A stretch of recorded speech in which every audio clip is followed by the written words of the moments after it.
Varney is here. Stuart, people are so confused. Bob Woodward writes it was his idea. Now he acts like it's been thrust upon him.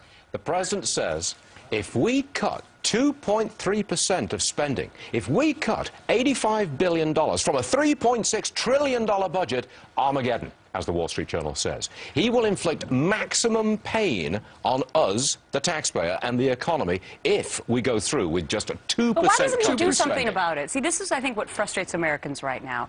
He can stand up and give what I deem to be more of a campaign speech yesterday, but why doesn't he go over and work out a deal?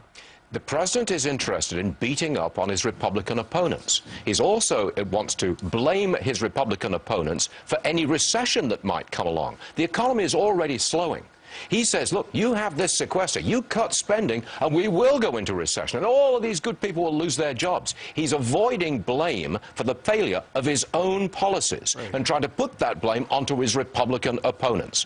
That's what's happening. Okay, you just cited the Wall Street Journal op-ed that has the President Armageddon, because, you know, he's talking about how the sky is going to fall. But he's talking about how this $85 billion spending cut would throw us into a recession, whereas we just got whacked with $160 billion, essentially a double tax increase, but that's not going to cause any problems. Apart from which, the $85 billion cut, if we go through with it, is matched by the $60 billion extra spending we just voted in favor of for Sandy Storm relief. Now, look, can we cut at all?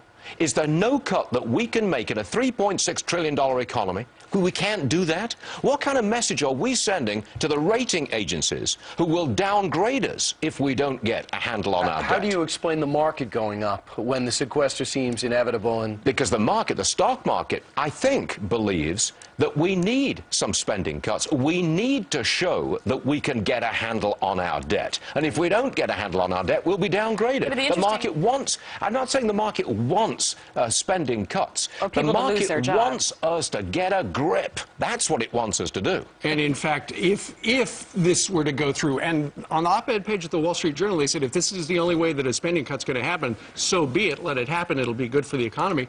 If there were a sequester, ultimately, we might actually not see our credit downgraded because, you know, the rating agencies would say, you know what, they're doing something. Not a great idea, but they're doing something. Are you trying to tell me that we can't cut 2%?